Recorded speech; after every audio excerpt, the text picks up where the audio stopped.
कलयुग का आगमन हुआ उससे पूर्व ही कलयुग के भय से भयभीत होकर के नैमिषारण्य तीर्थ में एकत्र हुए ब्रह्मा जी के निर्देशानुसार। तो उस नैमिषारण्य में बैठे हुए सौनकादि ऋषि नीचे यज्ञ आदि से निवृत्त होकर के सत्संग चर्चा करते हैं, भगवान की चर्चा लीला कथाओं को करते हैं। तो एक समय में उन ऋषियों के मध्य में सूत जी का आगमन हुआ। सूत जी व्यास जी के शिष्य हैं। व्यास जी ने 18 पुराणों का निर्माण किया। यहीं बद्रीनाथ के पास में व्यास गुफा, अगर आप लोग गए हो तो आपने देखा होगा, माणा गांव के पास में व्यास गुफा है, जिसको व्यास माता का मंदिर भी कहते हैं। तो वहाँ पर सरस्वती नदी के पावन उद्गम स्थल पर व्यास जी ने अपने उस सम्याप्रास आश्रम में 18 पुराणों की रचना की। उन पुराणों को अपने विद्यार्थियों को, शिष्यों को पढ़ाया। उन्हीं शिष्यों में से एक शिष्य है जिनका नाम है सूत। सूत जी 18 पुराणों को पढ़ने के बाद गुरु जी की आज्ञा का पालन करते हुए उन पुराणों की लीला कथाओं को सुनाने के भाव से बद्रीनाथ से नीचे उतरे और आकर के लोगों को कथा सुनाते उस नैमिषारण्य में पहुंच गए। नैमिषारण्य पड़ता है सीतापुर के पास में, लखनऊ के पास सीतापुर। सीतापुर से रोड चले जाते हैं नैमिषारण्य। वहाँ बट वृक्ष है, उस बट वृक्ष के नीचे सूत जी विराजमान है। सौनकादि 88,000 ऋषि वहाँ निवास करते हैं।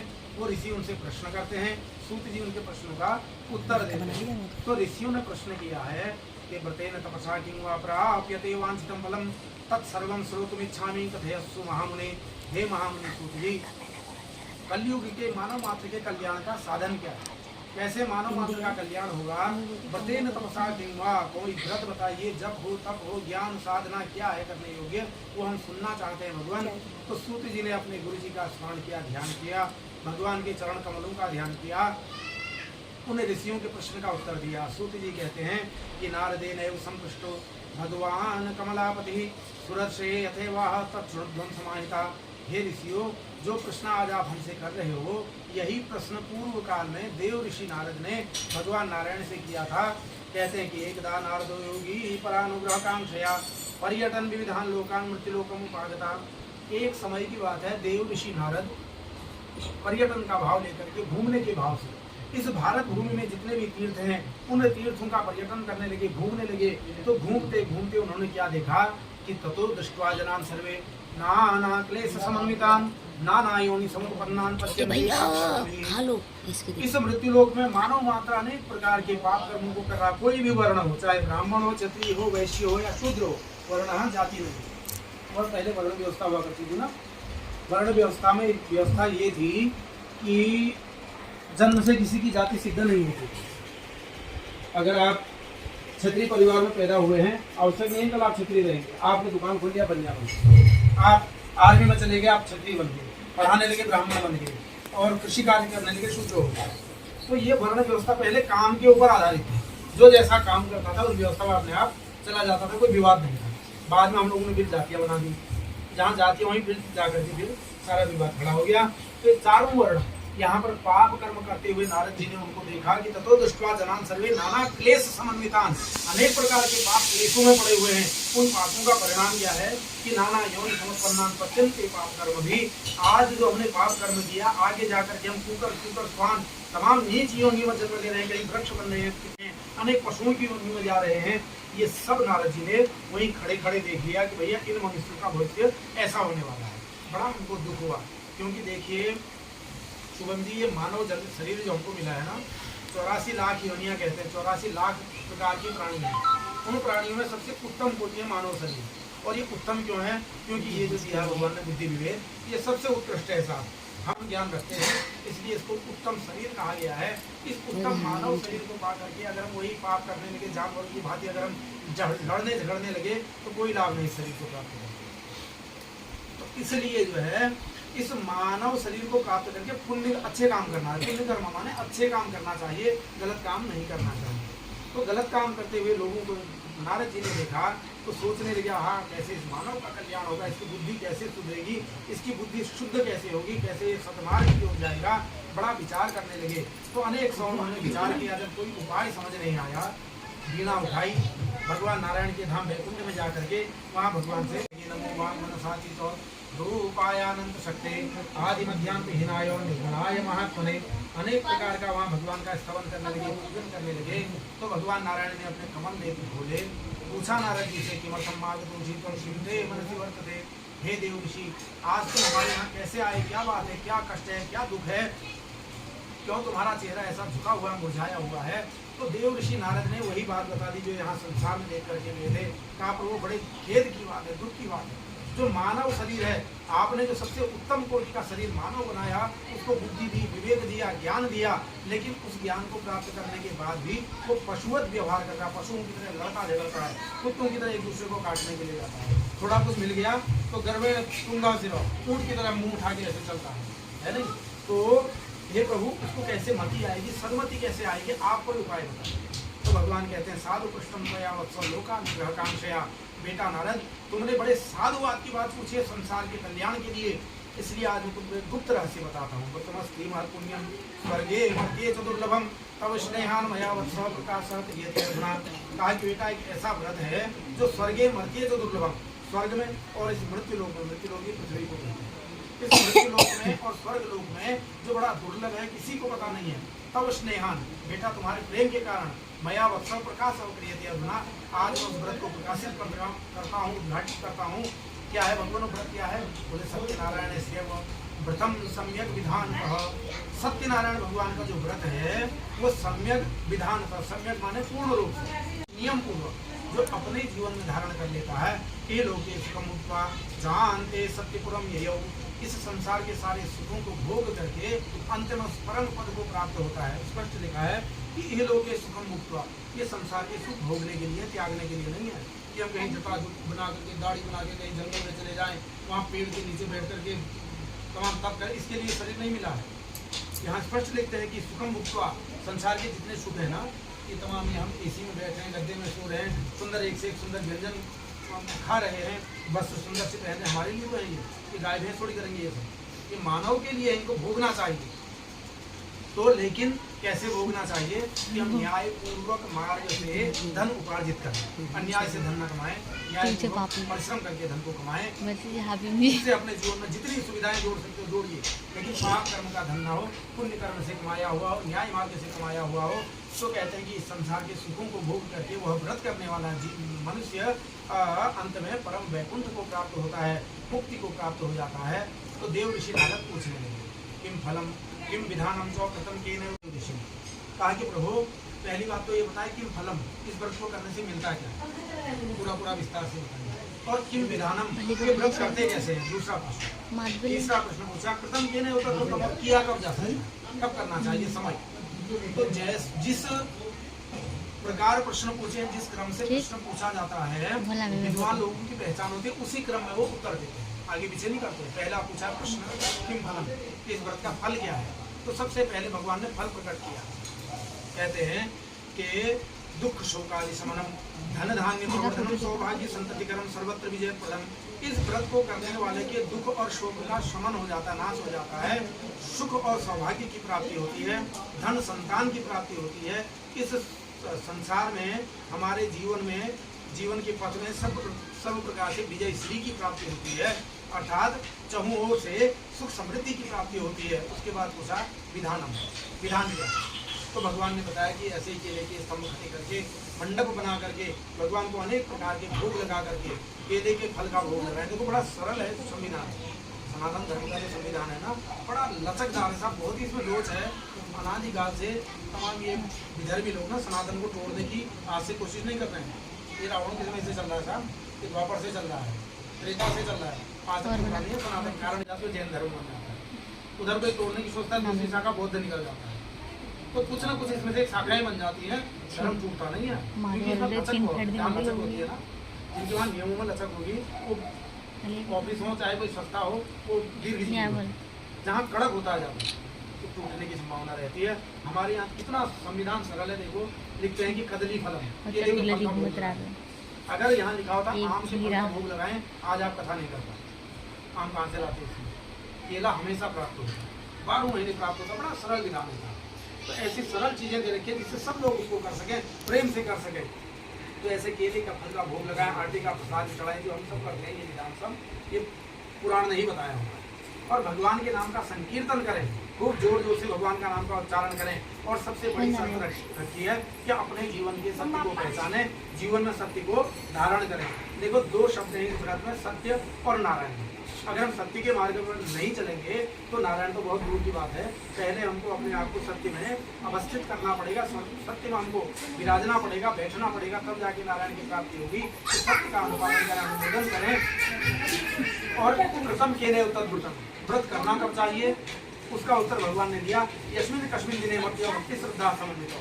जिस किसी दिन भी मन में भक्ति और श्रद्धा विश्वास पैदा हो जाए, तीन चीजें हैं शिवम जी, तीन चीजें हमारे, पहला है भक्ति, दूसरा है विश्वास और तीसरी है श्रद्धा। अगर ये तीन चीजें हैं, भक्ति हमारी है, श्रद्धा हमारी पूर्ण है और जो कर्म हम कर रहे हैं उस पर हमको पूर्ण विश्वास है, तो हमारे द्वारा किया हुआ कर्म सार्थक हो जाता है। अगर ये वस्तु पदार्थ थोड़ा कम भी हो जाएगा ना, केले का फल नहीं भी होगा चल जाएगा, लेकिन श्रद्धा भक्ति विश्वास नहीं होंगे नहीं चलेगा। तो कोई भी आप जीवन में कर्म करें, नई पीढ़ी के लोगों को पूजा पाठ कभी भी अपने घर में कभी तीर्थ करने जाते हो, पूजा करते हो, दान करते हो, धर्म का कोई भी काम करते हो श्रद्धा से, खाली दिखावे के लिए मत करना, कभी भी छोटा सा करो, आवश्यक नहीं है खूब लंबा चौड़ा कर दो, 6 दिन तक करते हो, आवश्यक करते हो श्रद्धा से, मन से करो, पूर्ण मनोयोग से करोगे तो भगवान की बड़ी कृपा होती है। तो श्रद्धा भक्ति और विश्वास पूर्वक किए हुए भगवान के इस पवित्र व्रत से ये लोग के सुखों भोगवा, इस संसार के सारे सुखों को भोग करके वह प्राणी अंत में उस परम पद को प्राप्त करता है। देव ऋषि नारद को प्रश्न का उत्तर मिल गया। जो ही प्रश्न का उत्तर मिला, अब नारद हैं कौन, नारद का परिचय कराते हैं आपसे। नारद, आपने कभी सीरियल देखे होंगे ना धार्मिक, उसमें नारद को दिखाए चुटिया खड़ी करके कोई इधर की उधर करा के लड़ाकू भिड़ाकू कराने वाला, ये देखा होगा ना। एक हमारी हिंदी में वो सूक्ति भी है, नारद प्रवृत्ति कहते हैं, जो इधर की उधर करता है उसको नारद प्रवृत्ति कहते हैं। लेकिन नारद ऐसे वास्तव में नहीं है, ये गलत है। आपके अंग्रेजी में नो माने होता है जानना, नो ज्ञान के लिए उपयोग होता है ना, नॉलेज नो। संस्कृत में ना माने जाना, ना माने ज्ञान, नार माने विशिष्ट ज्ञान, नारम ददाति इति नारदः, जो विशिष्ट ज्ञान बांटता है, लुटाता है, उनको नारद कहते हैं। आप देखिए, जब हमको कोई गलत बात मालूम पड़ जाती है ना, अभी आपके नौजवान किसी मुद्दे को थप्पड़ मार दे, जब तक 4 लोगों को बताओगे ना आपको बुरी लगेगी, अरे भाई साहब आपने सुना, अरे उसने उनको थप्पड़ मार दिया, मतलब हम अंदर से कुलबुला जाते हैं कि किसको बताए, बताएगी नहीं। और अच्छी बातें अगर हमको पता लग जाएंगी, हम उसको किसी को नहीं बताते। नारद जी बिल्कुल इसके उल्टे हैं, उनको कोई गलत बात मालूम पड़ जाती है, गलत चीज़ मालूम पड़ जाती है, नारद जी उसको गड्ढे में डालते हैं, उसको किसी को नहीं बताते। कोई ज्ञान मिल जाता है, उनको अच्छी बात मिल जाती है, कुल बुलाने लगते हैं, किसको बांटूं, किसे बताऊं, ये ज्ञान की बात है। अब नारद जी को ज्ञान मिल गया इस व्रत का, कुल बुलाने लगे, बस प्रभु हो गया, मेरा काम हो गया, बिना उठाई प्रणाम किया, इस व्रत का प्रचार प्रसार करने के लिए मृत्यु लोक की ओर दौड़ लगा दी। क्यों? नारम ददा इसी को बांटने वाले ऋषि हैं बड़े, और एक ही ऋषि है जो देव ऋषि कहलाते हैं, जो देवताओं के भी ऋषि हैं, उनको इसीलिए देव ऋषि कहा जाता है। बाकी तो कोई राज ऋषि है, ब्रह्म ऋषि है, तमाम है, लेकिन देव ऋषि। तो ऐसे नारद जी भगवान के व्रत का प्रचार प्रसार करने के लिए बिना उठाए नारायण का गुणगान करते हुए उस वैकुंठ से मृत्यु लोक की ओर प्रस्थान करके बोलो सत्य नारायण भगवान की जय। श्री कृष्ण गोविंद हरे मुरारी, हे नाथ नारायण वासुदेव, गोविंद हरे मुरारी, जय नाथ नारायण वासुदेव, बोलो कृष्णचंद्र भगवान की।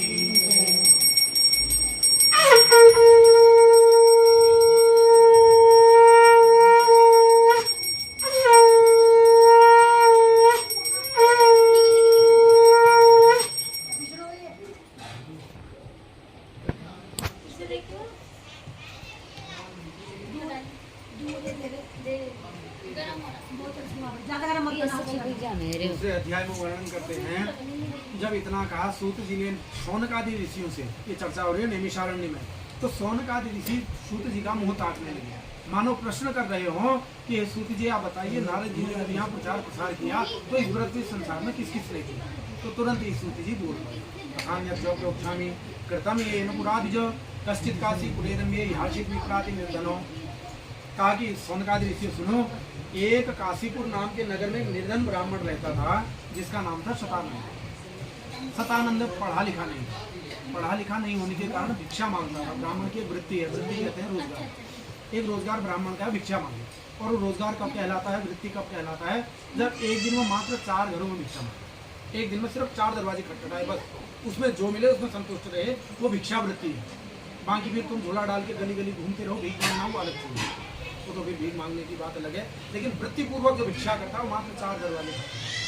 अब सतानंद देखो, ब्राह्मण को कहते हैं वाक्शूर, वाक माने वाणी, वाणी से बलवान होता है, अच्छा मंत्र बोलेगा, अच्छी कथा करेगा, अच्छी राय लोगों को देगा, लोग कहेंगे पंडित जी बहुत अच्छे हैं, उनको बुलाएंगे। तो सब लोग अगर पंडित जी को बुलाएंगे क्या होगा, पंडित जी बलवान हो जाएंगे, बलवान माने धनवान हो जाएंगे, धनी तो बल है, तो धीरे धीरे पंडित जी बलवान हो जाएंगे। वाक्शूर कहते हैं ब्राह्मण, वाणी से बलवान होता है, जैसे छत्री बाहुबली होता है ऐसे ब्राह्मण वाणी से बलवान। तो सतानंद पढ़ा लिखा नहीं होने के कारण वृत्तिपूर्वक भिक्षा करता था, 4 घरों में जाता था प्रतिदिन, जा करके कोई भी 4 दरवाजे खटखटाए, जो मिला उन्हीं में संतोष मान लेता। किंतु भगवान का परम भक्त था। देखो, भक्ति के लिए कोई विद्यालय की आवश्यकता नहीं होती। हम किसी स्कूल में पढ़े, किसी कॉलेज में डिग्री ले लें तो उसकी आवश्यकता भक्ति के लिए नहीं होती। भक्ति सबके भीतर भरी पड़ी है, उसको कौन कितना प्रकट कर सकता है, कितना निकाल पाता है, वो आपके अपने अंदर है। तो भक्ति खूब खूब की भरी हुई थी, रात दिन भगवान के नाम का उच्चारण करता हो, हरे रामा राम राम हरे हरे भ्रमण किया करता था। तो कहते हैं कि राम नाम रखते रहो जब तक घट में प्राण, कभी तो दीनदयाल की भनक पड़ेगी कान, कभी तो सुनाई पड़ेगा उसको। आज सतानंद की पुकार भगवान के कानों में पहुंच गई। भगवान एक बूढ़े ब्राह्मण का वेश लेकर के प्रकट हो गए और पूछने लगे सतानंद से, किमर्थम ब्रह्मसे विप्रमहि नित्यम सुदुखिता। अरे सतानंद ब्राह्मण, क्यों दुखी होकर के घूमते हुए, क्या कष्ट है, क्या दुख है। तो बूढ़े ब्राह्मण को देख करके सतानंद बड़ा प्रसन्न हुआ, प्रणाम उनको किया, कहने लगा कि पंडित जी बस धन की प्राप्ति नहीं है, धन मेरे पास नहीं है, धन प्राप्ति के लिए घूमा करता हूँ, बड़ी चिंता होती है धन के लिए। तो भगवान कहने लगे कि अगर धन प्राप्ति का करना चाहते तो मैं उपाय बताता हूँ। बोले प्रभु क्या उपाय है। कहा कि देखो, सत्यनारायण भगवान को प्रसन्न कर लो तो तुम्हें धन की प्राप्ति हो जाएगी। धन क्या, भगवान अगर प्रसन्न हो जाए तो तुम्हें वैकुंठ का दान कर सकते हैं। इतने कृपालु परमात्मा है सत्यनारायण भगवान। तो सतानंद ने उन बूढ़े ब्राह्मण रूपधारी भगवान से इस व्रत का पूरा विधान जान लिया। विधान जान करके अपने घर गया, अपनी पत्नी को इस व्रत के बारे में क्या मैंने ऐसा ऐसा एक व्रत सुना है, क्यों ना हम भी इस व्रत को करें। कल को जो भी भिक्षा वृत्ति में हमको प्राप्त होगा भगवान के चरणों में अर्पण करेंगे। ऐसा ही संकल्प कर लिया, प्रतिज्ञा कर ली। अब रात्रि में जो रूखा सूखा मिला था भिक्षा में वो खाया, तो पेट तो भरा नहीं, क्योंकि थोड़ा गरीबी जो है ना अपने साथ परिवार लेके आती है। आप कभी भी देखना जो निर्धन होगा उसका परिवार बड़ा बड़ा होता है, तो खूब बच्चे हैं, इतना कहाँ, आधा पेट भोजन करके बेचारा सोया। अब विचार करने लगा कि आज मैंने संकल्प किया, कल मैं भगवान का व्रत करूंगा, किंतु करूंगा कैसे, क्योंकि वो बूढ़े पंडित जी बता करके गए हैं केले के फल चाहिए, आटे का प्रसाद चाहिए, ब्राह्मण को देने के लिए कुछ दक्षिणा, बंद मुक्ति दक्षिणा भी चाहिए, कहाँ से आएगा। बड़ी चिंता हो गई, चिंता के कारण सो नहीं पाया। अब मन में बड़ी भारी चिंता हुई, सोचने लगा अगर कहीं मैं व्रत पूरा नहीं कर पाया तो मेरा क्या होगा, मैं तो अपराधी बन जाऊंगा। इसलिए नींद नहीं आई। मैं घर में जो मंदिर बना था वहाँ बैठ गया, हाथ जोड़ कर भगवान से प्रार्थना करने लगा, प्रभु मेरा व्रत पूरा हो जाए बस, और मुझे कुछ नहीं चाहिए, ना मुझे धन चाहिए, ना संपत्ति चाहिए, ना वैकुंठ चाहिए, कुछ नहीं चाहिए, मात्र मेरा व्रत पूरा हो जाए, मैं भ्रष्ट प्रतिज्ञा न होने पाऊँ। इस भाव से रात भर जागरण किया। प्रातः काल उठा, स्नान किया, संध्या वंदन किया, चला भिक्षा मांगने के लिए हरे रामा करते हुए। आज 4 दरवाजों से ही, 4 घरों से ही कितना धन उसको प्राप्त हो गया, जिससे ये व्रत प्रेम पूर्वक संपन्न हो सके। भगवान की व्रत की सामग्री एकत्रित की, सायंकाल में अपने घर में इस पवित्र पावन व्रत को किया। तो उस व्रत के प्रभाव से तद व्रतस्य प्रभाव धन पुत्रान्वितो भवति, धन और पुत्रों से परिपूर्ण होकर के खूब धनीमानी बन गया। धीरे धीरे धीरे धीरे खूब धनी बन गया। अब सारी सुख सुविधाएं जुट गई अपने घर में। तो प्रत्येक महीने में पूर्णमासी में अपने घर में इस व्रत को उत्सव पूर्वक करने लगा। जब व्रत करता है अपने घर में तो खूब भंडारा करता है, अन्न क्षेत्र खोल रखा है, खूब गरीबों को बुला बुला के भोजन कराता है। कारण क्योंकि उसका भूख से परिचय था, वो जानता था भूख क्या होती है, इसलिए भंडारा करता है। तो वो एक बात लेकर के आया, गट्ठर लेकर के पंडित जी के महल के अंदर देखा सब लोग भोजन के लिए जा रहे हैं, लकड़ी वहीं बाहर फेंक दी, भोजन के लोग हमें वो भी अंदर आ गया। आकर के वातावरण देखा, ये सब देखा, भगवान के शब्द कानों में गए, नमो भगवते वासुदेवाय, श्री रामाय नमः, कृष्णाय नमः इत्यादि इत्यादि जो पवित्र पावन शब्द हैं, ये मंत्र जब कानों में गए तो धीरे धीरे धीरे मन में भाव जाग गया, दिल में जिज्ञासा जागी। ब्राह्मण से प्रश्न किया कि हे ब्राह्मण देवता, ये सब क्या कर रहे हो, ये करने से क्या होगा।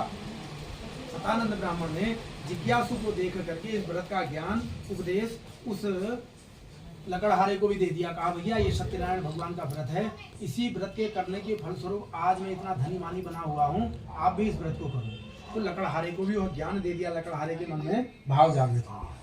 अब तक जो भूख लगी थी भूख भाग गई, अब तो एक संकल्प हो गया कि जब तक भगवान का ये पूजन ना कर लूं, ये व्रत ना कर लूं, यज्ञ ना कर लूं, तब तक अन्न जल स्वीकार नहीं करूंगा। भगवान का चरणामृत लिया, प्रसाद लिया, चला मौज में बाजार की ओर अपनी लकड़ियों का गट्ठर लेकर के। भाई यही संकल्प कर लिया, लकड़ी बेचकर जो मिलेगा भगवान के चरणों में अर्पण करूंगा, मैं एक व्रत करूंगा।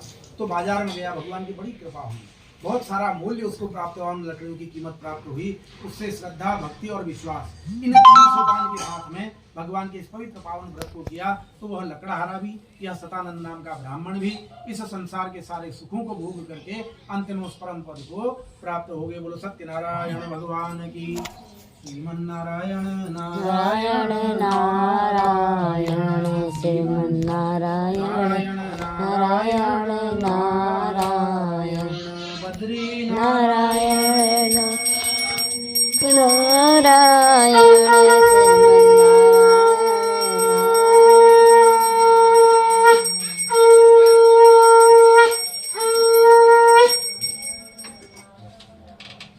प्रेम से बोली सत्यनारायण भगवान भगवान की की जय। तीसरे अध्याय में वर्णन आता है, पुनरग्रे पुरक्षामी शुद्धमा पुरा उल्का मुखो न मोहन पश्चासीन महामति। कहते हैं कि देखो ये सत्यनारायण भगवान की जो कथा दे रखी है 5 अध्याय में, इसकी बड़ी विशेषता है साहब। पहली विशेषता तो ये है कि इसमें 4 वर्णों का वर्णन है। वर्ण, हाँ, जाति नहीं, जातियों का कहीं पुराणों में वर्णन नहीं है। जहाँ भी इसमें ब्राह्मण, क्षत्रिय, वैश्य, शूद्र शब्द आता है वो जाति परक नहीं है, वो वर्ण परक शब्द है। तो पहले ब्राह्मण की कथा आई, अब क्षत्रिय की कथा, उसके बाद वैश्य की कथा, फिर शूद्र की कथा। चारों वर्णों का वर्णन, उसका आशय क्या है, क्यों चारों वर्णों का वर्णन दिया? क्योंकि देखो कोई भी धर्मावलंबी होता, वो चाहे हिंदू हो, जैन हो, पारसी हो, बौद्ध हो, ये इस्लाम हो या क्रिश्चियन हो, कोई भी, ये हमारा अल्लाह, खुदाई, ईश्वर, भगवान, परमात्मा असत्य है कोई नहीं कहेगा। सब क्या कहेंगे? हमारा ईश्वर सत्य है। तो सत्य रूपी भगवान की तो आराधना सबको करनी चाहिए। ये कथा सबके लिए है साहब, ये कोई हमारे हिंदू या सनातन वालों के लिए नहीं, सबके लिए। कोई भी धर्मावलंबी हो अपने ईश्वर को, खुदा को, गॉड को कभी भी कोई झूठा नहीं कहेगा। तो दूसरे वर्ण, उल्का मुख नाम का राजा बड़ा महामती राजा था, महामना की उपाधि मिली थी। जैसे हमारे यहाँ उनको मिली थी ना, मालवीय जी को, मदन मोहन जी को महामना की उपाधि मिली थी कि जिनका हृदय विशाल होता है उनको महामना कहा जाता है। तो राजा महामना था, बड़ा पवित्र राजा था, पत्नी भी बहुत सुंदर थी, पतिव्रता थी, धर्मशील थी। किंतु कहते हैं पूर्व जन्म का कोई ऐसा प्रयोग रहा जिससे इनके घर में कोई संतान पैदा नहीं हुई। राजा बढ़ने लगे।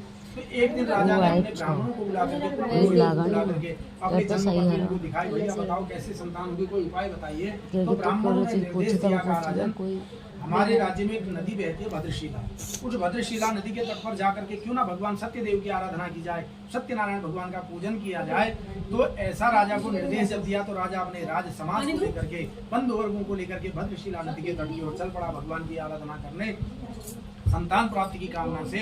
तो ज्यों ही राजा नदी के तट पर पहुंचा, पीछे पीछे प्रजा भी चली गई, खूब मेला लग गया, दुकानें जम गई, व्यापार होने लगा।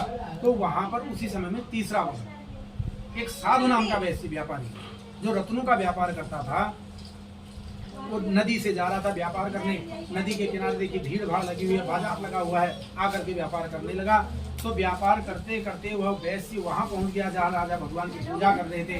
भगवान की झांकी देखी, कैसे सत्यनारायण भगवान, जो फोटो आपको दिख रहा है, सशंक चक्रम सकिरीट कुंडलम सपीत वस्त्रम शक्तिवेक्षणम, शंख चक्र गदा पद्म धारण किए हुए, पीताम्बर ओढ़े हुए, किरीट कुंडल धारण किए हुए ऐसे दिव्य भगवान की झांकी देखी तो मन मोहित हो गया। आकर के प्रेम भगवान की, ये यहाँ मेरे को क्यों बुलाया आपने? गप सुनने के लिए? बैठो यहाँ, कथा सुनो। रोज होती है आपके घर में कथा? यहाँ बैठो। अरे वो नहीं टिक रही ना, कौन? वो चुड़ंकी, वो डर गई अंदर में आने मेरी बाहर। उसका समय ऐसा ही है ना, वो डर गई है, वो नहीं आने दे रही है। रोज कथा होती है। मैंने कहा मैं सुन लूँ, नहीं जाने दे रही, नहीं जाना बाहर। बैठो, कोई बात नहीं। डर गई वो। हाँ, कहाँ पहुँचे थे?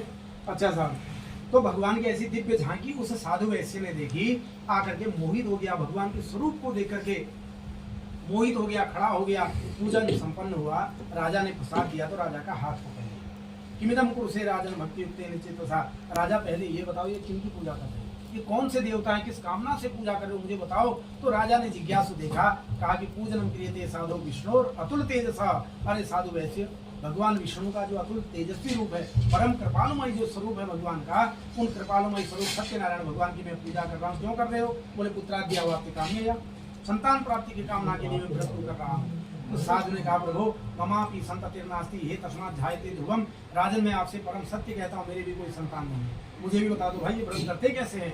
तो साधु वैश्य को उस उल्का मुख राजा ने इस व्रत का ज्ञान दिया। अब साधु अपने व्यापार करके घर चला गया, जा करके अपनी पत्नी लीलावती को इस व्रत के बारे में बताया। देखो कोई भी जब किसी को ज्ञान पता हो रहा है तो घर जाके पत्नी को बताया, अकेले नहीं करता है। क्योंकि जब विवाह हो जाता है ना, आप कोई भी तीर्थ करें, धर्म करें, दान करें, कोई भी पूजा पाठ करें, अकेले नहीं होता था। ये गाड़ी के दो पहिए होते हैं, गृहस्थ में पति और पत्नी, जब दोनों एकत्र होकर धर्म कर्म को करते हैं वो सार्थक है। और दोनों की सम्मति से ही होना चाहिए, अपने मन का काम नहीं होना चाहिए, ना पत्नी का ना पति का, दोनों परस्पर सम्मति कर लें कि ये करना है। जब हो जाए पक्का उसके बाद काम करना चाहिए। तो जो है अपनी पत्नी लीलावती को इस व्रत के बारे में बताया। दोनों पति पत्नी बड़े प्रसन्न हुए।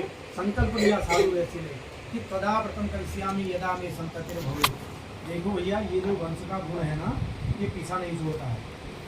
वंश आपके खून में आता है, उसको चाहे आप मानो या ना मानो। ब्राह्मण के घर में अगर जन्म होगा ना, बाप दादा भी पंडिताई ना करते होंगे, 2-4 पूजा पाठ के मंत्र वो अपने आप ही स्वीकार हो जाते हैं, अपने आप आ जाते हैं।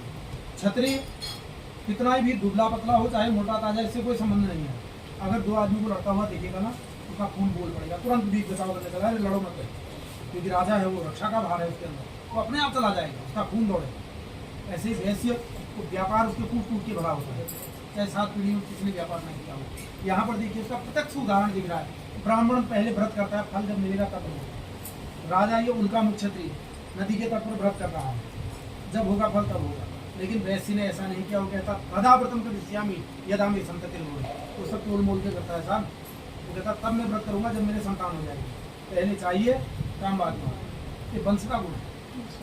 संकल्प मात्र से ही दसवें मासी बात से कन्या रत्न में जाए, तो उस संकल्प के बाद ठीक 10वें महीने में उसके घर में कन्या ने जन्म लिया।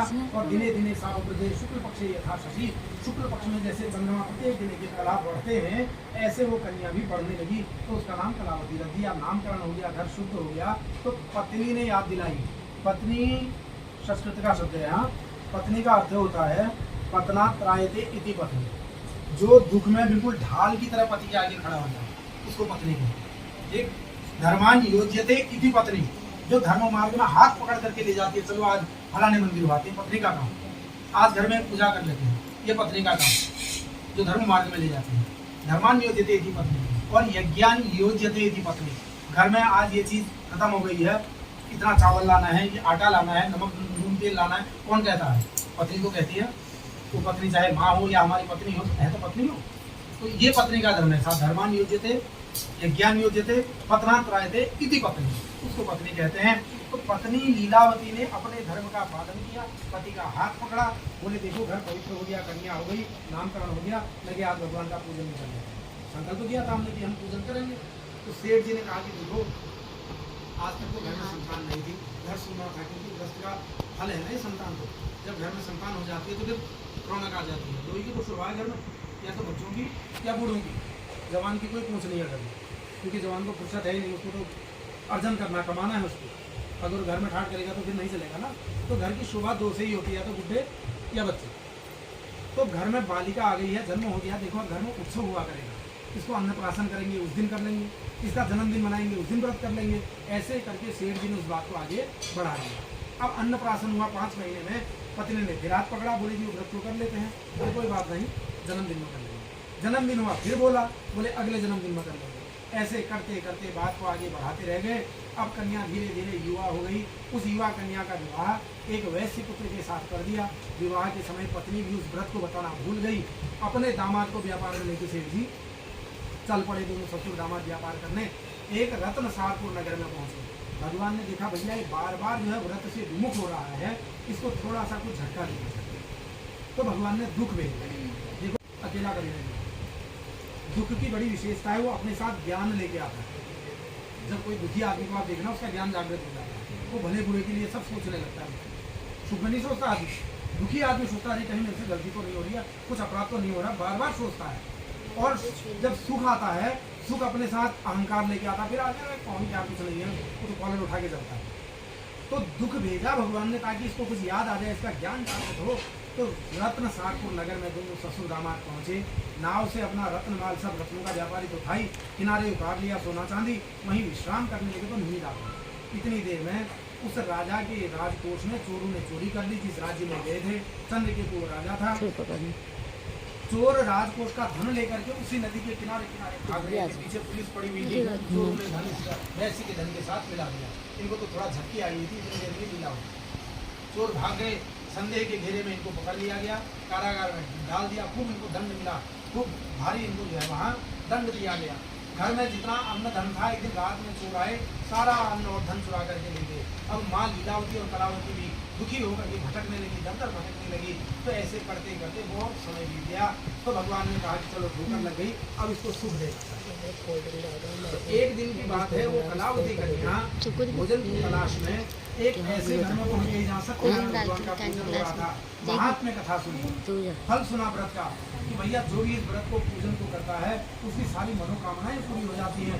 तो ऐसा जब कन्या ने सुना, भोजन लिया, प्रसाद लिया, अपनी माँ के लिए भोजन लेकर के घर आई। माँ ने आज बड़ा सुंदर भोजन दिया, बड़ा स्वाद आया भोजन में। आप भी ध्यान दीजिएगा, जब हमारे घर में कोई पूजा होती है ना, उस दिन भोजन का स्वाद अलग हो जाता है।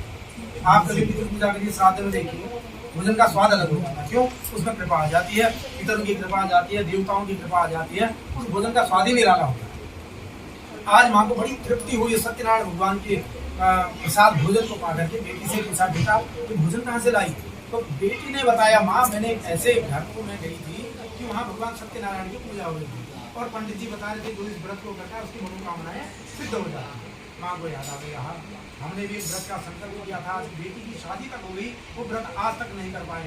गई अपने घर में जो मंदिर बना था, हाथ जोड़े भगवान से क्षमा मांगने लगी, तो वो बड़ा भारी अपराध हो गया, हमने वो व्रत आज तक नहीं किया। भगवान का हाथ जोड़ना था, भगवान उतने देर में ही प्रसन्न हो गए। और रात्रि में उस राजा को स्वप्न में दिखाई पड़ी, जिसको जहाँ कारागार में दोनों ससुर दामाद बंद हैं।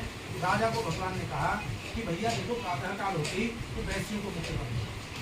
उन्होंने चोरी नहीं की है, चोर कोई और था, संदेह के घेरे में पकड़ गए, उनका धन उनको दे देना। तो प्रातः काल राजा उठे, अपने मंत्रियों को बुला करके अपना स्वप्न सुनाया, मंत्रणा उनके साथ की, राय मशवरा किया।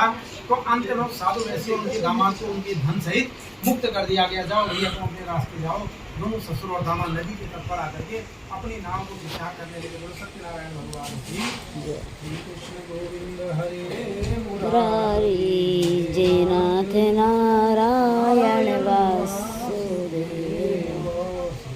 कृष्ण गोविंद हरे मुरारी, हे नाथ नारायण वासुदेव।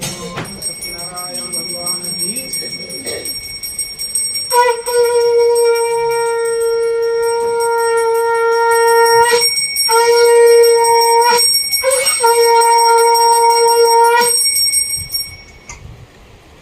चौथे अध्याय में वर्णन आता है कि वहां पर अपनी नौका को ठीक करके अब चल पड़े सेठ जी, व्यापार के लिए प्रस्थान करने लगे।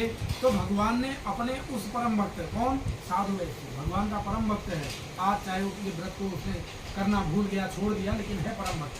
स्वयं भगवान उसकी परीक्षा लेने के भाव से एक दंडी स्वामी का वेश बना करके, महात्मा संत का वेश बना करके वहाँ प्रकट हो गए और पूछने लगे कि मस्ती तो नौस्थितम, भैया सेठ जी तुम्हारी नाव में क्या है?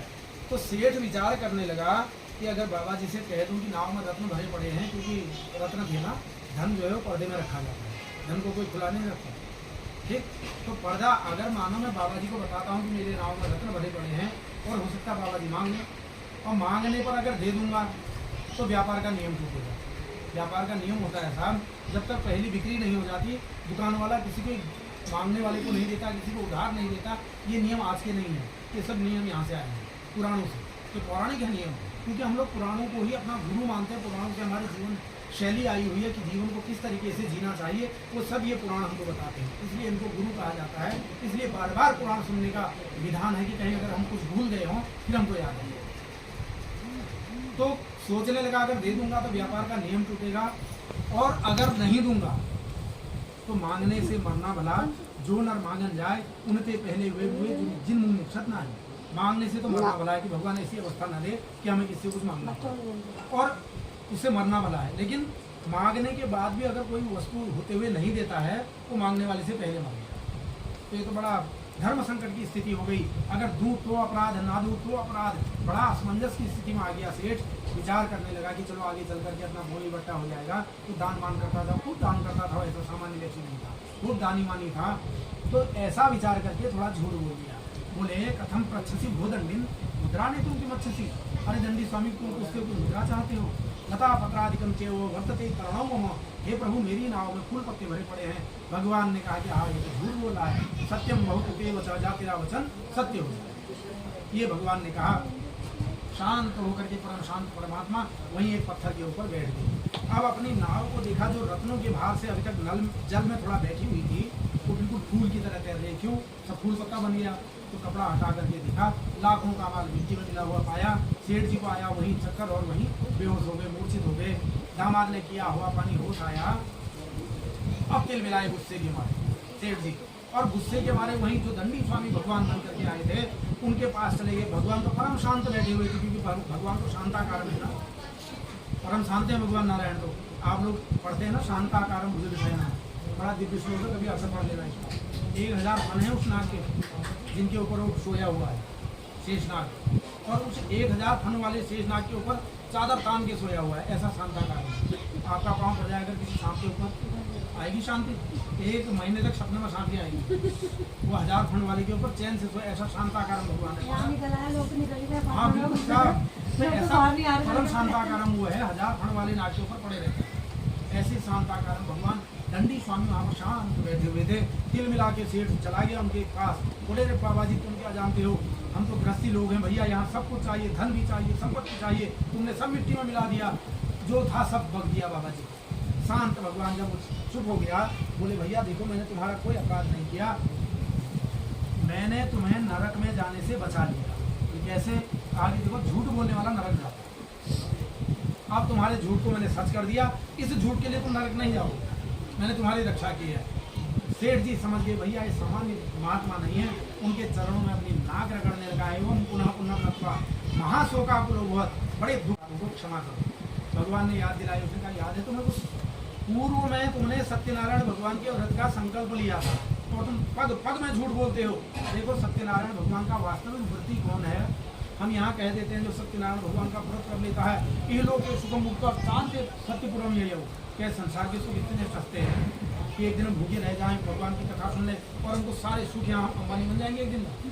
असंभव है साहब। उसके लिए स्पष्ट है सत्यनारायण भगवान का वास्तविक व्रती वो है जो अपने जीवन से झूठ को निकाल फेंके, अपने जीवन के सत्य को जान। तो सत्यनारायण भगवान का वास्तविक व्रती है।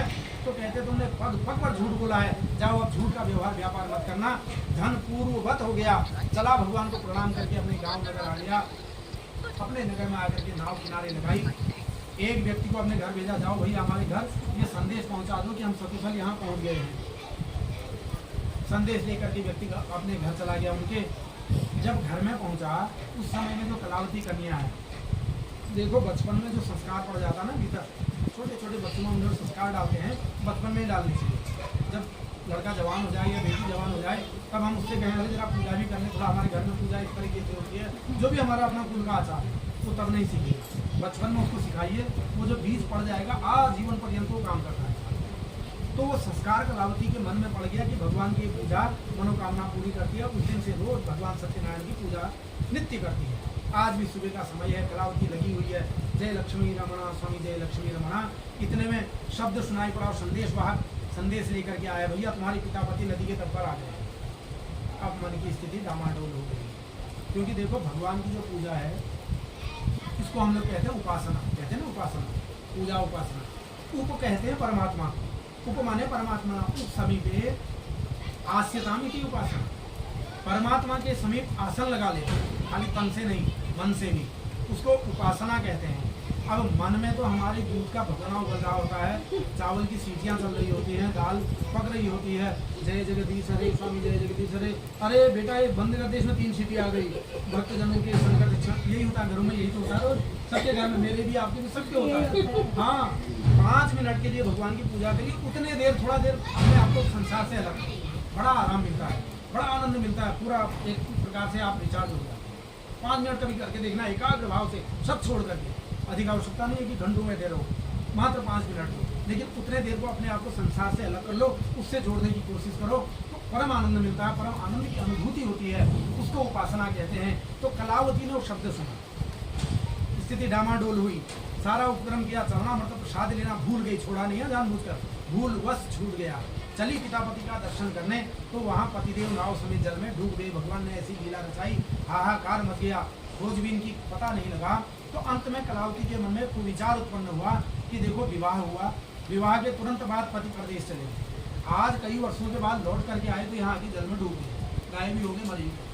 अब क्या करे बेचारी, भार स्वरूप जीवन महसूस होने लगा, कूदने को तैयार हो गई, मैं भी कूद जाऊं जल में जाकर के आत्महत्या कर लूं। आकाशवाणी होती है, अरे साधु, तुम्हारी कन्या ने मेरे प्रसाद को छोड़कर घोर अपराध किया है। ये आकाश से शब्द सुनाई पड़ा, सबने सुना, कलावती ने भी सुना। देखो, हम भगवान की जितनी भक्ति करते हैं, हमारे भीतर उतनी शक्ति आती है। जो जितना बड़ा भक्त, उसके अंदर उतनी बड़ी ताकत। कलावती के अंदर भगवान की परम भक्ति थी, नित्य भगवान का आराधन पूजन करती थी। तो भक्ति का फल तो मिलता है ना, कहीं जाता नहीं है। कलावती ने भी ये शब्द सुना कि पति प्रसाद छोड़ने की वजह से पति जल में डूब गया। तुरंत बुद्धि ने निर्णय लिया कि अगर मैं प्रसाद ले लूँ तो पति मुझे मिल जाएगा। शुद्ध निर्णय ले लिया, शुद्ध निष्कर्ष। उल्टे पांव वहाँ से घर आई, घर आकर के मंदिर में जैसे ही बैठी, हाथ जोड़े भगवान से और प्रार्थना करने लगी। कभी अवसर मिले स्कंद पुराण का रेवा खंड पढ़ देना, ये जो सत्यनारायण भगवान 5 अध्याय दिए स्कंद पुराण की, यहाँ संक्षिप्त दी हुई है।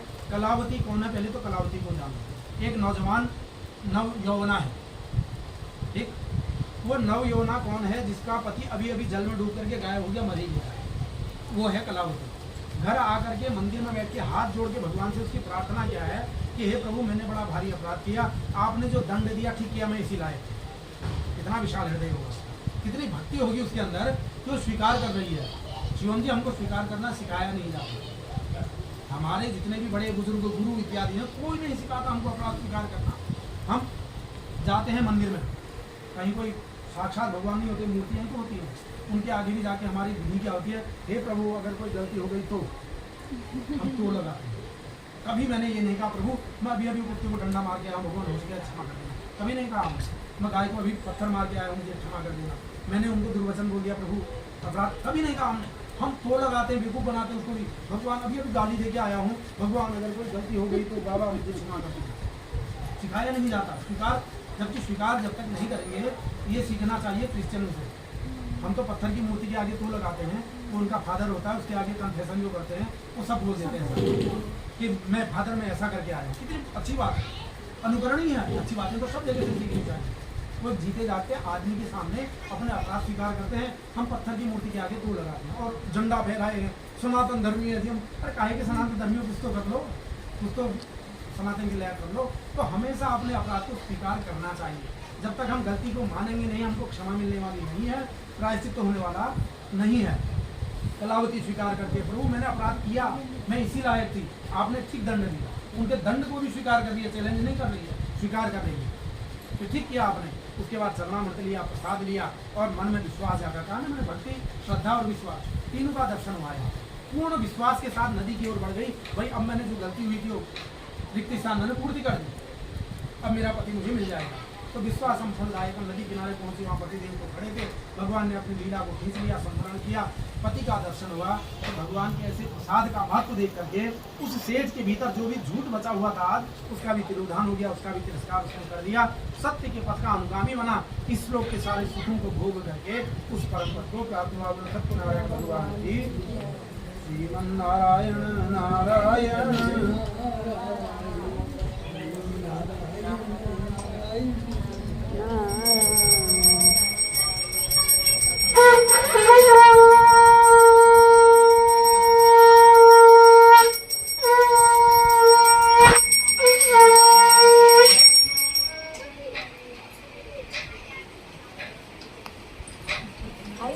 सत्यनारायण भगवान की जय।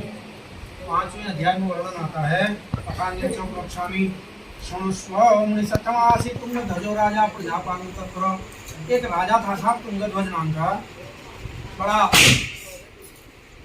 महान राजा था, धार्मिक राजा था, सब गुणों से विभूषित था। लेकिन एक दिन राजा के मन में अभिमान उल्टे पाँव ये उल्टा मुंह वहां से जंगल में भाग गया। अब जब चारों खाने चित हो गया, भाई इतनी जल्दी पूरा राज्य नष्ट हो गया, कोई नया राजा बैठ गया, कोई युद्ध नहीं, कोई कुछ नहीं, तो अब विचार करने लगा कि कहाँ गलती हुई, अपराध कहाँ हुआ कि ये सब इतना परिवर्तन कैसे हो गया। तो विचार आया कि हाँ देखो, परमात्मा ने हमको क्षत्रिय बनाया और क्षत्रिय का धर्म है वो रक्षा करे, क्षत्रिय का कर्तव्य है वो संसार की रक्षा करे, और हम रक्षक होकर के भक्षक बन गए, हम ही ने मारना शुरू कर दिया, तो रक्षा कौन करेगा। बड़ा भारी अपराध कर दिया मैंने, जानवरों की जीवों की हत्या कर दी, हाँ अपराध हो गया। और वन में भगवान का प्रसाद छोड़ के आ गया, जो प्रसाद किसी भी अवस्था में त्याज्य नहीं होता था, मैं उसको जंगल में छोड़ के आया। उल्टे पाँव जंगल में वहीं गया, जा करके सबसे पहले अपना मुकुट उतारा, मुकुट उतार के जमीन में पटक दिया और हाथ जोड़े भगवान से कहा, प्रभु आपने बड़ी मेरे ऊपर कृपा की, ये मुकुट जो है ये अहंकार का द्योतक है, राजा था ना, आपने मेरा राज पद ही छीन लिया, जब मैं राजा ही नहीं रहा तो अहंकार किस बात का। हे प्रभु आपने बड़ी कृपा की मेरे ऊपर कि मेरा सारा अहंकार निकल गया, प्रभु निर्मल हो गया हूँ मैं, अब मेरे भीतर कोई अहंकार नहीं है, कोई मैल नहीं है, भगवान मुझे अपनी शरण में दे। वो प्रसाद लिया, माथे से लगाया, भगवान से क्षमा मांगी, वैराग्य भाव से वहां से अपने राज्य की ओर चल पड़ा। ये तो भगवान की एक लीला थी, राज्य सब ज्यों का त्यों था, कोई नया राजा नहीं था। तो उस राजा ने देखा, विचार किया कि जब मैं पहली बार धनुष बाण लेके शिकार खेलने चला था ना, चक्रवर्ती सम्राट था, दोबारा मैं लौट करके आया तो मेरा पूरा राज्य नष्ट था, कोई और राजा बैठा था, मौत के डर से यहाँ से भागा। तीसरी बार फिर आया हूँ, फिर चक्रवर्ती सम्राट, अरे राइते पर्वत तेरे पर्वत राय, मैं क्या पल भर में लीला खेल देता है। वास्तविक वैराग्य उत्पन्न हो गया, राजा को छोड़ दिया, अपना राजपाट पुत्रों को दे दिया, कहा भैया तुम कर लो ये राजपाट। वैरागी बन करके सत्य की खोज में निकल गया वो राजा उल्कामुख। तो आगे वर्णन आता है, जिन्होंने इस व्रत को किया उनको क्या सदगति प्राप्त हुई, उसका वर्णन कहते हैं कि शतानंदो महाप्राज्ञो सुदामा ब्राह्मणो यभूत तस्मिन् जन्मनि श्री कृष्ण ध्यात्वा मोक्षमापः। प्रारंभ में जो कथा आपने सुनी शतानंद ब्राह्मण की, गरीब ब्राह्मण की, वो द्वापर युग में जा करके सुदामा ब्राह्मण हुआ। सुदामा भगवान कृष्ण के साथ बाल्यकाल में गुरुकुल में साथ पढ़े, सांदीपनि के आश्रम में उज्जैन में, वहीं वो चने अकेले खाए थे, दरिद्रता भगवान ने दी थी। अंत में भगवान ने ही अपना वैकुंठ सुदामा को दान कर दिया था और परम मुक्ति को प्राप्त हुए। उल्कामुखो महाराजो नृपो दशरथो भवत। उल्कामुख नाम का राजा जो भद्रशिला नदी के तट पर संतान प्राप्ति के लिए व्रत कर रहा था, वो त्रेता युग में राजा दशरथ बना, स्वयं भगवान राम रूप में उसके घर में अवतरित हुए, परम मुक्ति को प्राप्त हुआ। काष्ठ भार बहु बिल्लो गुराजो बभूव। इस शतानंद को सुनकर के जो लकड़हारा व्रत को किया, वो त्रेता युग में जाकर के केवट बना। केवट जब भगवान रामचंद्र जी को वनवास हुआ, गंगा से पार किया था। केवट कहता है कि जब रामचंद्र जी गए गंगा नदी के किनारे, मांगी दाल में केवट आना, कहे ही तुम्हार मरम में जाना। भगवान ने केवट को बुलाया, भैया आओ हमको पार कर दो। तो कहता ना महाराज मैं नहीं करूँगा। भगवान ने कहा क्यों? बोले तुम्हार मरम में जाना। प्रभु मैं आपकी राशि को जानता हूँ। लक्ष्मण को बड़ी हंसी आई कि लक्ष्मण ने विचार किया कि मैं अनादिकाल से भगवान के साथ हूँ, शेष है ना भगवान को, लक्ष्मण शेष के अवतार हैं, मैं अनादिकाल से भगवान के साथ रहता हूँ, जहाँ जहाँ अवतार लेते हैं पीछे पीछे जाता हूँ, आज तक मैं इनके रहस्य को नहीं जान पाया। और ये एक क्षुद्र सा व्यक्ति कहता है कि तुम्हारे मरम में जाना, प्रभु मैं आपकी राशि को जानता हूँ। इधर भाई क्या जानता है? तो केवट बोला इतना जानता हूँ भैया, इनके पाँव की धूल में जादू है, ये जिसको छू देते हैं वो नारी बन के उड़ जाती है। मैं पत्थर को छुआ था, नारी बन के उड़ गई थी, अहिल्या को तारा था ना, कहीं मेरी नाव लकड़ी की है, नारी बन के उड़ गई तो मेरी रोजी रोटी का साधन है, प्रभु मैं खाऊंगा क्या? लक्ष्मण बोले धत तेरी, तो कुछ नहीं जानता सब, लेकिन केवट जानता था। केवट ने विचार किया, सोचने लगा कि देखो मानव जन्म मिलना बड़ा कठिन है, बड़ी कठिनता से मानव शरीर मिलता था, ऐसे नहीं मिलता, हम तो ऐसे मिट्टी के भाव को फेंक देते हैं। बड़ी कठिनता से 84 लाख योनियां भोगने के बाद तमाम कीट पतंगा वृक्ष गुल्म लता कुकर छुकर स्वान क्या क्या हम बन करके आते हैं, कहाँ कहाँ से यात्रा करके ये पवित्र पावन शरीर को प्राप्त करते हैं।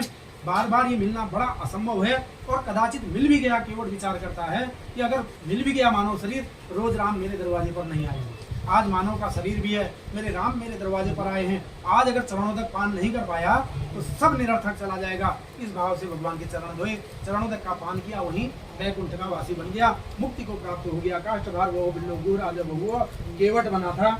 उसके बाद कहते हैं धार्मिक शक्ति संदर्श साधुर मूर्धजो हुआ। साधु नाम का वैसी जो व्यापारी था, वो सत्युग में जाकर के राजा मूर्धज बना। बड़ी दिव्य कथा है मूर्धज की, मामला थोड़ा लंबा चला जाएगा, फिर कभी सुन। अपने पुत्र को आरे से चीर करके भगवान को अर्पण कर दिया, ऐसा आतिथ्य किया था भगवान का। परम वैकुंठ को प्राप्त हो गया। धार्मिक सत्यसंधश्च साधुर्मूर्ध्वजो भव। अच्छा, तुंगध्वजो महाराजो स्वयंभू भवत किलो।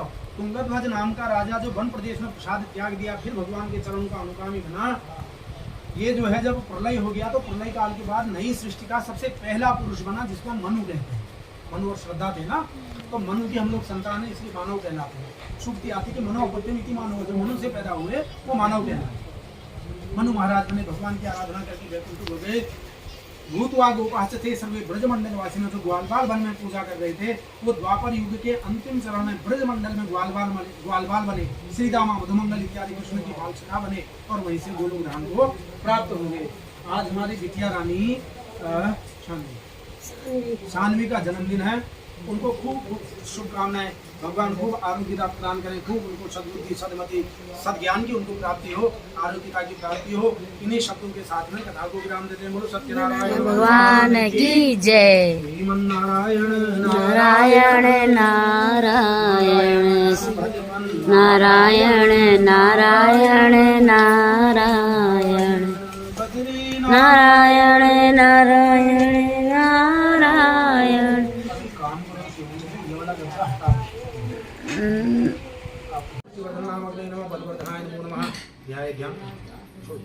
ध्याय ध्यानं समर्पयामि। अग्नये जातवेद अग्नये जातवेद ध्याय ध्यानं। चलो गोदी चलो। समर्पयामि। भरद्रामग्नये नमः। हस्ते जलम सर्वांगेषु पंचामृत स्नानं समर्पयामि। ओम पंचनद्यः सरस्वतीमपि यन्ति सतो तथा सरिता।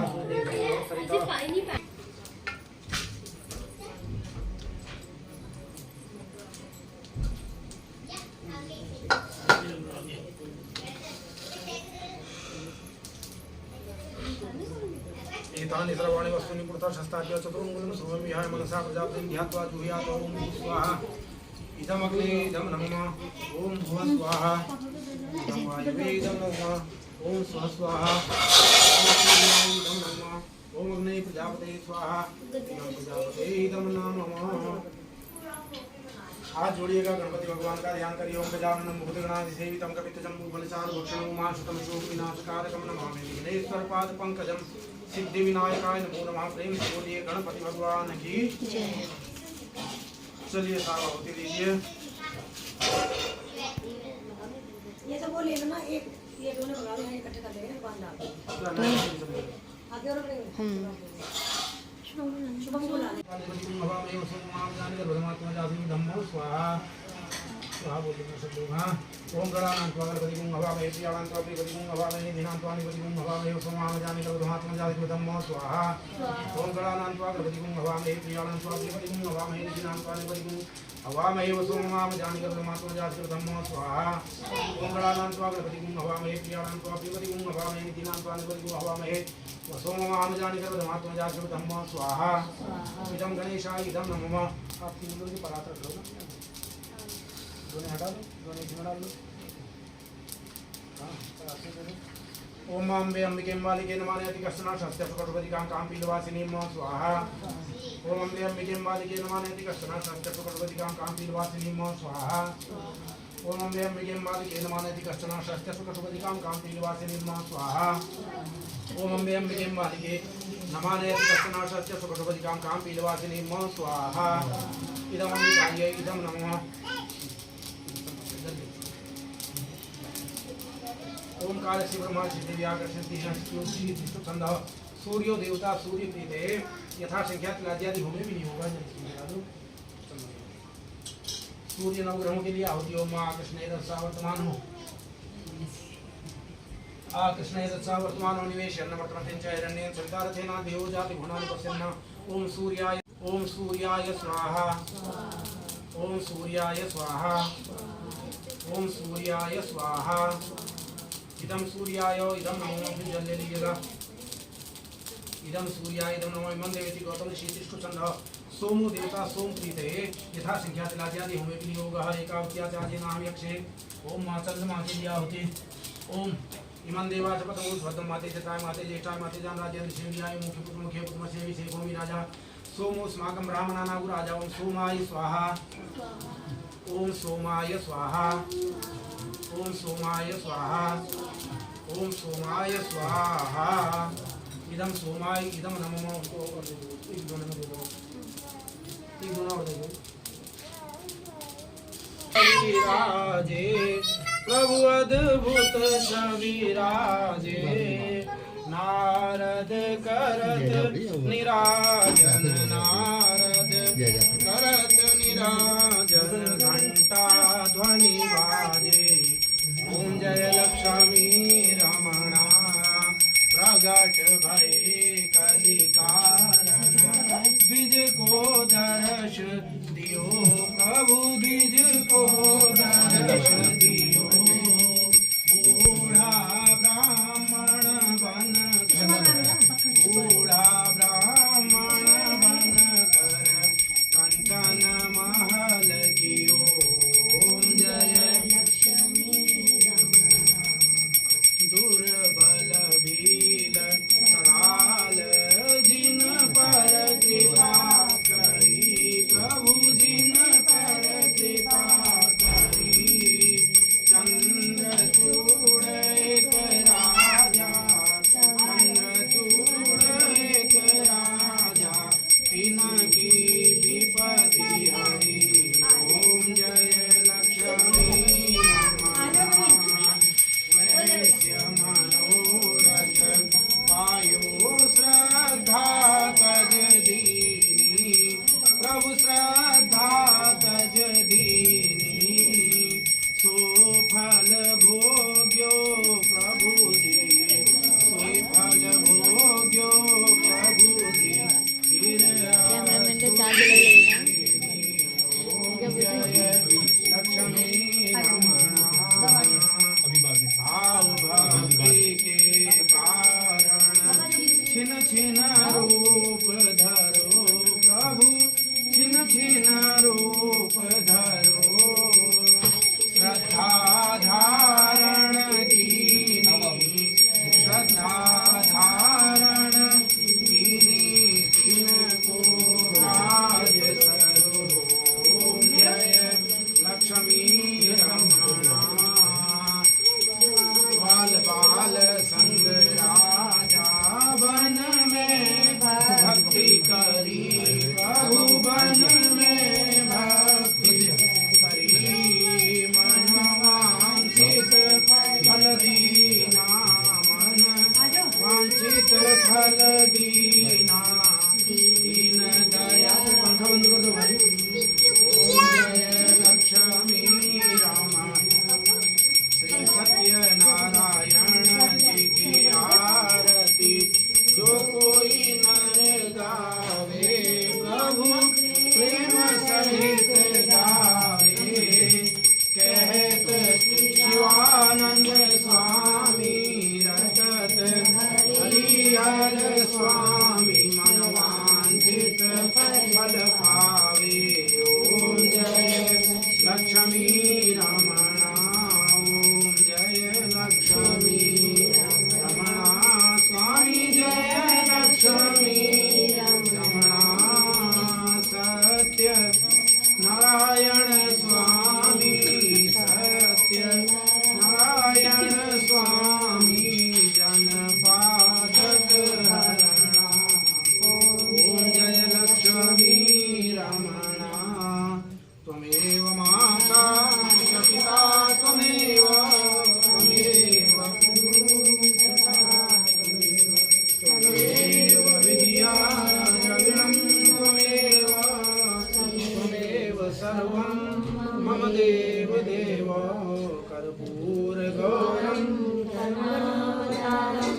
संसार सारं, भुजगेन्द्रहारं, सदा वसन्तं हृदयारविन्दे।